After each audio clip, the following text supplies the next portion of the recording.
आणि राज्यामधील बनावट औषधांचं कोल्हापूर कनेक्शन सुद्धा आता समोर आल्याचं पाहायला मिळालं। कोल्हापूरमधील विशाल एंटरप्राइजेस कंपनीकडून औषधांचा पुरवठा केल्याची प्राथमिक माहिती समोर आली आणि दुसरीकडे नांदेड, नागपूर, धाराशिव, भिवंडी, अंबेजोगाई, बीड आणि वर्ध्यामध्ये सुद्धा वैद्यकीय महाविद्यालयांना पुरवठा केल्याची माहिती आहे। कंपनीशी संबंधित एका व्यक्तीवर गुन्हा सुद्धा दाखल झालाय। दरम्यान बनावट औषध पुरवठा प्रकरणाशी आपला काहीही संबंध नसल्याचा खुलासा सुद्धा कंपनीने केलाय। अधिकची माहिती घेऊयात आमचे प्रतिनिधी शेखर पाटील आपल्या सोबत आहेत। शेखर, अनेक जिल्हे आहेत, अनेक जिल्ह्यांचं कनेक्शन उघड होते आणि त्यातच आणखी एक मोठा खुलासा कोल्हापूरमधून सुद्धा।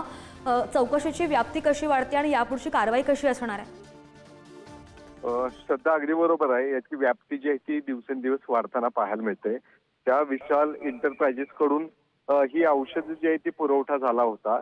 त्यांच्याकडूनच कोल्हापूर जिल्हा परिषदेच्या आरोग्य विभागाला देखील मोठ्या प्रमाणात औषध पुरवठा झाला होता।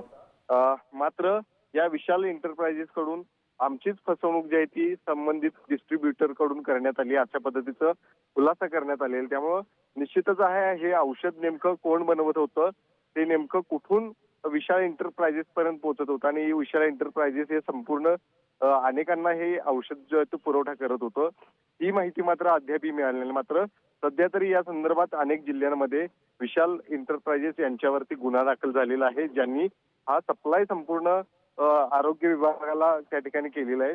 त्या विशाल एंटरप्राइजेस वरती गुन्हा दाखल झाला आहे। त्यामुळे निश्चितच आहे दिवसेंदिवस याची व्याप्ती जी आहे ती वाढताना पाहायला मिळते। कोल्हापूर नंतर आता आणखीन काही ठिकाणी अशाच पद्धतीचा पुरवठा त्यांच्याकडून झालाय का, हे देखील पुढच्या तपासामध्ये समोर येईल। निश्चित नाही, बरोबर आहे। आरोप जे आहेत ते विशाल एंटरप्राइजेसने फेटाळून जरी लावले असले तरी सुद्धा आता आरोग्य विभाग याकडे कशा प्रकारे बघतो ते सुद्धा पाहणं महत्त्वाचं असेल। शेखर, धन्यवाद दिलेल्या माहितीसाठी।